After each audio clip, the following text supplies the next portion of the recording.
اعوذ باللہ من الشیطان الرجیم بسم اللہ الرحمن الرحیم۔ شروع اللہ کے پاک نام سے جو بڑا مہربان نہایت رحم کرنے والا ہے۔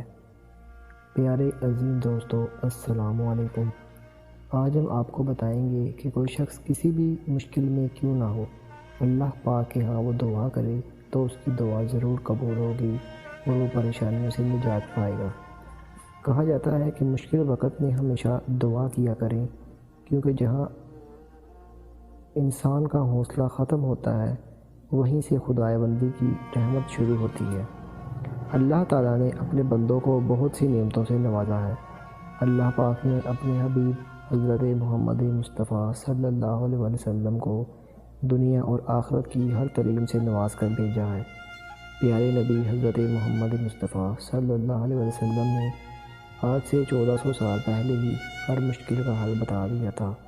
جو شخص مصیبت میں ہو وہ سب سے پہلے تو اللہ کو یاد کرے اور پھر اللہ تعالیٰ کی پاک صاف ذات سے دعا کرے کہ اے اللہ پاک، میں آپ کی رحمت کی امید کرتا ہوں، لہٰذا مجھے لمحہ بھر کے لیے بھی میرے نفس کے سپرد نہ کیجیے، میری مکمل حالت درست کر دیجیے، آپ کے علاوہ کوئی معبود نہیں ہے، بے شک اللہ تو رحیم ہے، یا اللہ میری مدد فرما۔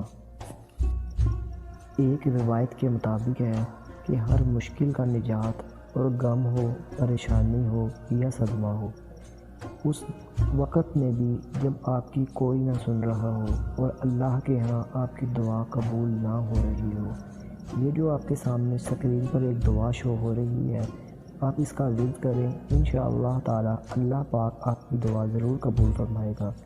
یہ دعا قرآن کریم میں ہے کہ یہ دعا حضرت موسیٰ علیہ السلام نے اس وقت مانگی تھی جب وہ فرعون اور اس کے کارواں کے ظلم سے نجات پانے مصر سے فرار ہو کر مدین پہنچے تھے اور وہاں انہوں کا کوئی پرسان حال نہیں تھا۔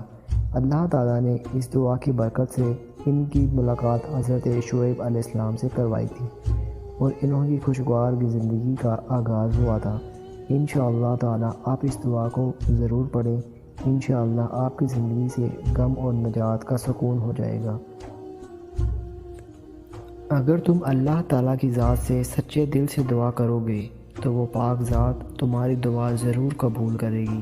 اللہ اپنے بندوں سے بہت پیار کرتا ہے۔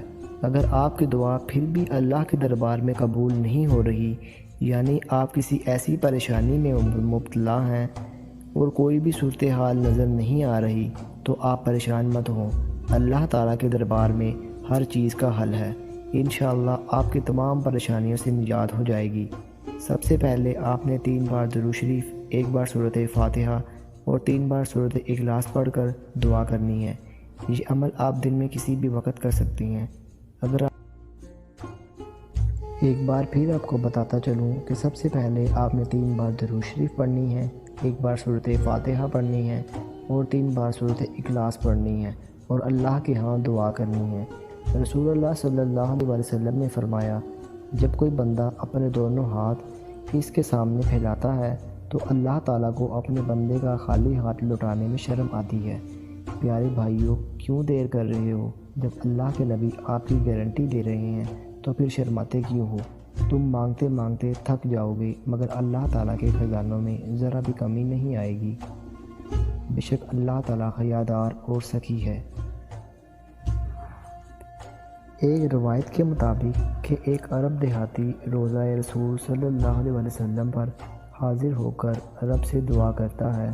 اس کے مانگنے کا انداز دیکھیے، الفاظ پر غور کیجیے، یقین جانیے رب سے مانگنے کا بھی ایک انداز ہوتا ہے، ایک ڈھنگ ہوتا ہے۔ وہ دیہاتی اس انداز سے اللہ تعالیٰ سے مانگتا ہے کہ اے اللہ، یہ آپ کے حبیب ہیں، میں آپ کا غلام ہوں اور شیطان آپ کا دشمن ہے۔ خدایا، اگر تو مجھے بخش دے گا تو تیرا بندہ کامیاب ہوگا اور تیرا دشمن غمگین ہوگا۔ مولا، اگر تو نے میری بخشش نہ کی تو تیرا حبیب غمگین ہو جائے گا اور تیرا بندہ ناکام ہو جائے گا۔ مولا، میں تمام جہانوں کے سردار حضرت محمد مصطفیٰ صلی اللہ علیہ وسلم کی قبر مبارک پر کھڑا ہوں، بس مجھ کو جہنم کی آگ سے آزاد فرما دے۔ بے شک اللہ تعالیٰ رحمان اور رحیم ہے۔ اس انداز سے مانگو کہ دینے والا کبھی تمہیں خالی ہاتھ نہ بھیجے۔ اسی کے ساتھ ہمیں اس ویڈیو میں اجازت دیجیے۔ اگر آپ کو ہماری ویڈیو پسند آئی ہو تو ہمارے چینل کو ضرور سبسکرائب کریں، لائک کریں اور شیئر کا بٹن ضرور دبائیے گا۔ اللہ پاک آپ کا حامی و ناصر ہو۔ خدا حافظ۔